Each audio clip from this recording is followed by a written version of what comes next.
Welcome to the program. I'm Okbayemi Owosheni. We start off with business news. The Minister of Solid Minerals Development, Dele Alake, has announced an accrued 6.9 billion naira revenue from the mining sector into the Nigerian government coffers in the first quarter of the year. A statement by the minister said the Nigerian government collected an impressive 6.9 billion naira in mining fees and registered 118 new private mineral buying centers. According to the minister, the achievements were a direct reflection of the government's dedicated efforts to raise awareness and attract investors to the mining industry. The Central Bank of Nigeria's credits to the private sector marginally increased by 0.03% from the 76.25 trillion naira recorded in February 2025 to 76.27 trillion naira in March 2025. About 77.38 trillion naira was recorded in January, indicating a broader trend of credit tightening amid prevailing economic conditions in the country. Latest data released by the Apex Bank indicates a decline from January to March 2025, which represents a cumulative drop of 1.11 trillion naira. We'll go on a break now and be back with company news.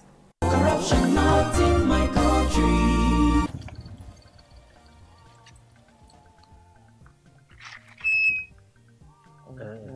Now, yeah? Yes, Oga. Okay.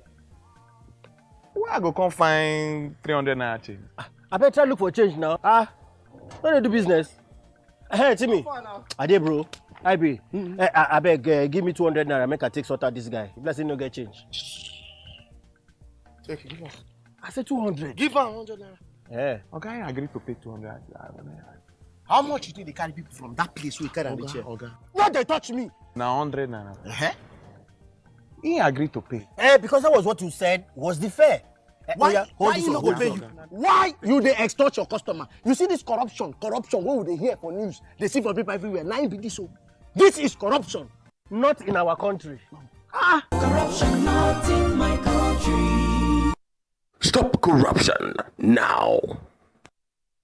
In the last 3 years, we have built a multi-purpose center, which is the envy of all in our constituency. And I can tell you that the people who are living there are already enjoying it. Guy, do you think what this man just said is true? See, I seriously doubt. I'm sure it's one of those their silly lies. And wait, do you know there's a way to find out if these things he's saying is true or not? This is the Construct app. It gives people like us a sure way to track implementation of constituency projects. It gives valid and verified information on location of projects, amounts allocated, amount funded, the level of job done, and even the profiles of concerned legislators. You and I can post directly on this app. Are you serious? This is the go-to app if you want to know how our Commonwealth is being expanded by the government. Wow. Let's even see if what this man said is true. Show me. The Construct app is developed by Other Paper Nigeria with support from USAID and is available on both Google Play Store and Apple Store. And it's true. Of course, I told you.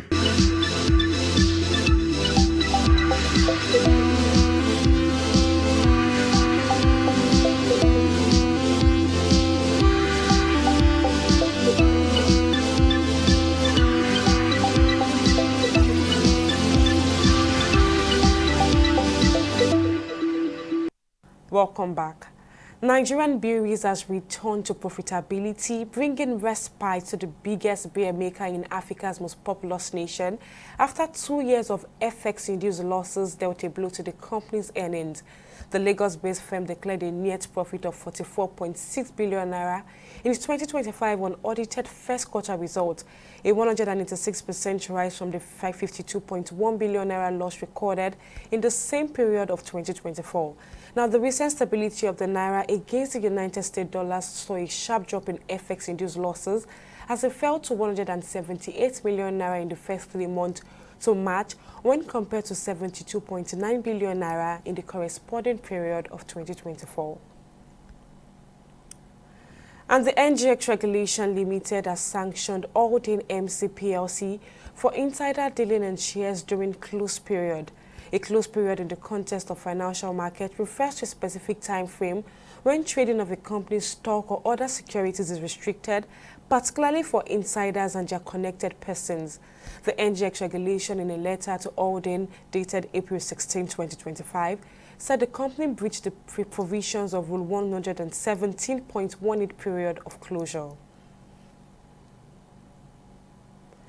We'll take a break now, but when Money Matters return, we're discussing Dangote Refinery reducing fuel price consistently. I'll bring you details after this break. Corruption not in my country. What is wrong with you? Man saying no. Said I drove for more than 1 hour. Ìyá mi, ọ̀rọ̀ yín náà ni mò ń ṣe. Ọ̀rọ̀ yín náà ni mò ń ṣe. Ká kúrò fún Ọlọ́run. Ká satisfy yín níbi ọ̀rọ̀ yín náà ni mò ń ṣe. Ẹ wo jẹ́ ká lọ jàre. Ká kúrò ń bí báyìí. Ẹ jọ̀ọ́ ẹ má bínú. Hello. Hello ọ̀gá. Màá dọ́dọ̀ yín lẹ́sẹ̀ I'm assure you 5 minutes. Màá dọ́dọ̀ yín ẹ gbà bẹ́ẹ̀. You are deceiving another customer just like you deceived us. The same way he deceived us. Eh? Why? Ètò ní iṣẹ́ yìí. Bó o bá kúrò ò lè jẹun, ò lè jẹun. Bó o bá kúrò ò lè jẹun ìyá mi. Bó o bá kúrò ò lè jẹun. Workshop mi lélẹ́yìí. Ibi tí èèyàn bá ti ń ṣe ló ti ń jẹ. Ìyẹn ló ń pè ní workshop. Ibi tó bá ti ń work ni kó má ti shop. You cannot base your business on lies. Go down now. It is corruption and it cannot work. Not in my country. Corruption not in my country. In the last 3 years, we have built a multi-purpose center, which is the envy of all in our constituency. And I can tell you that the people who are living there are already enjoying it. Guy, do you think what this man just said is true? See, I seriously doubt. I'm sure it's one of those their silly lies. Wait. Do you know there's a way to find out if these things he's saying is true or not? This is the Construct app. It gives people like us a sure way to track implementation of constituency projects. It gives valid and verified information on location of projects, amounts allocated, amount funded, the level of job done, and even the profiles of concerned legislators. You and I can post directly on this app. Are you serious? This is the Go-To app if you want to know how our Commonwealth is being expanded by the government. Wow. Let's even see if what this man said is true. Show me. The Construct app is developed by Other Paper Nigeria with support from USAID and is available on both Google Play Store and Apple Store. And it's true. Of course, I told you.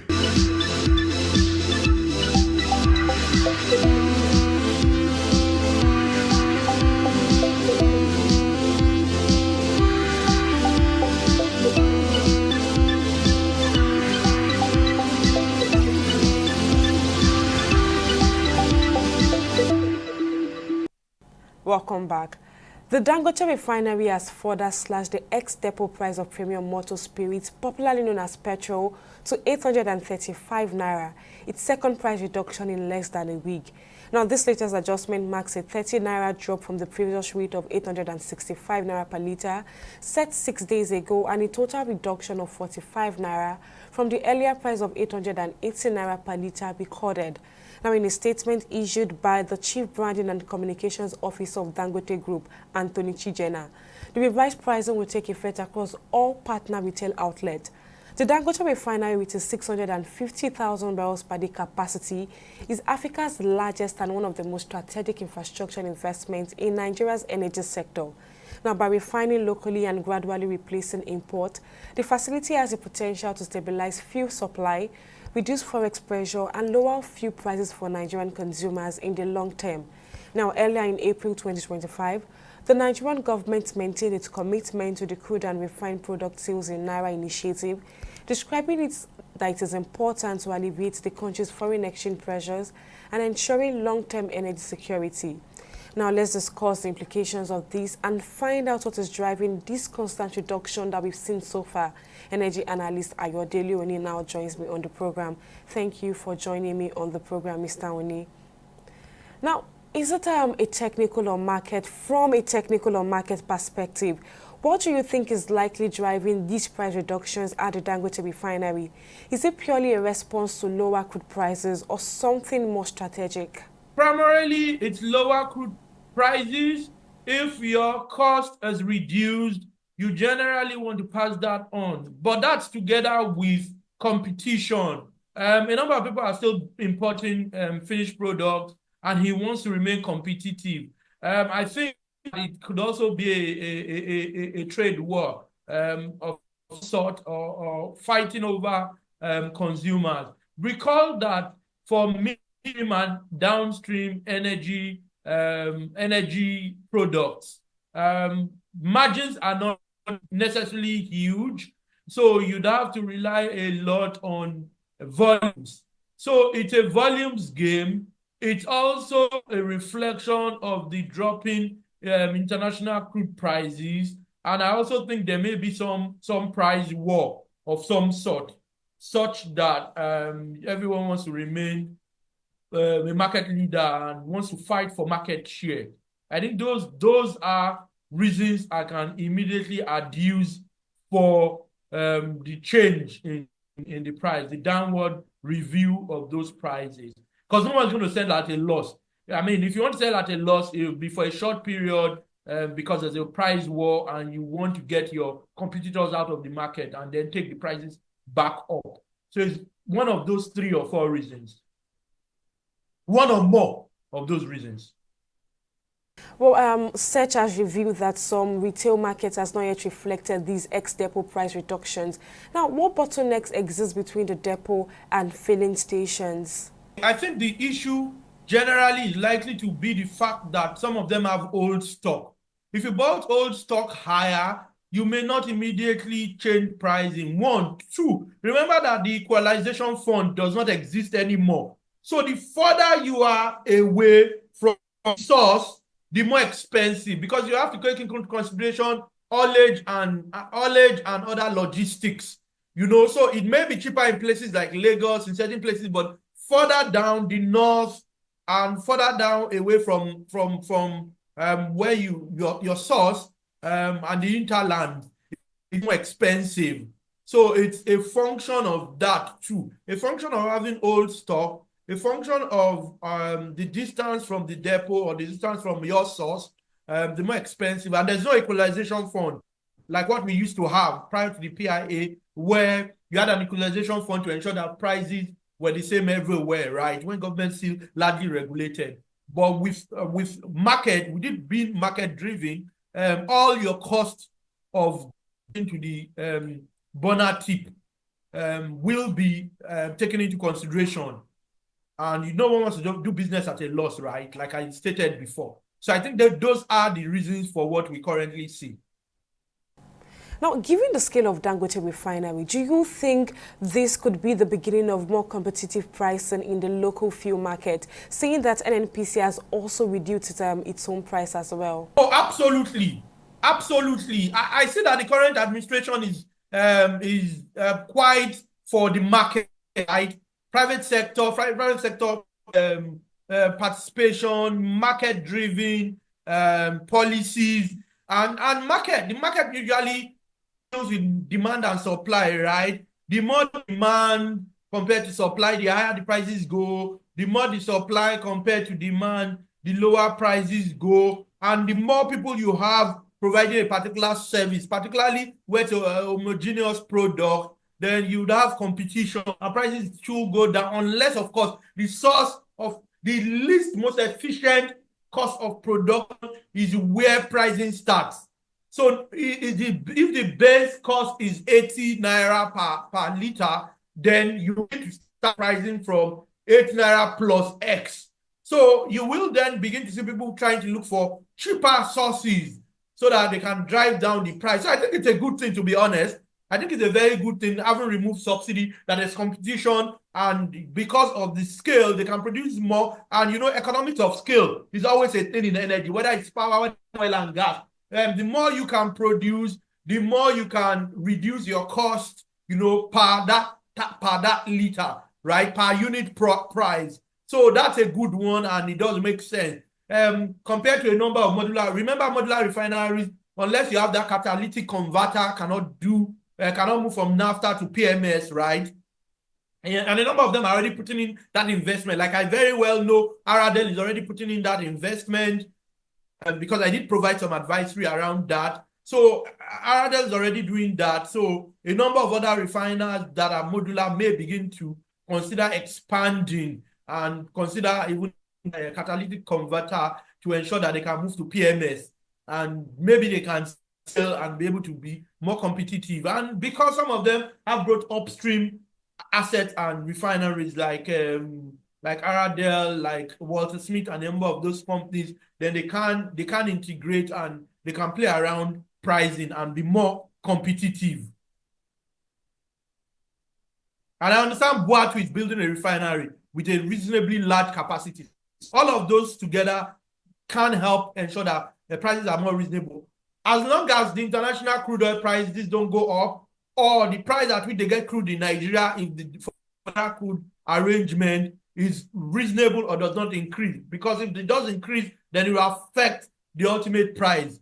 So the base cost, which is the cost of crude, is always important, right? Because you are refining crude to get to those finished products, to then be able to determine what the prices will be. So if crude prices are high, there's no way the prices of the finished products themselves won't be high. If crude oil prices continue to increase, there's no way the prices of petroleum products won't continue to increase. It's simple, right? It's input and output.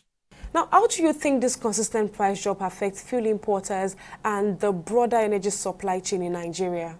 Okay, for me, I think that, remember that the Petroleum Industry Act talks about backward integration.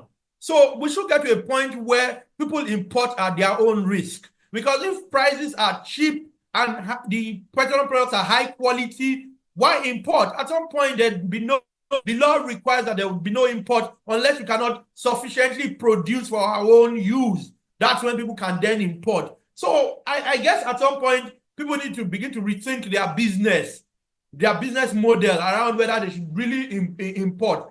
To the extent that you have sufficient production, prices are reasonable, I do not see why people should continue to import. Unless, of course, they can get the same quality or higher quality for a cheaper price. Then there's a good reason to debate importation.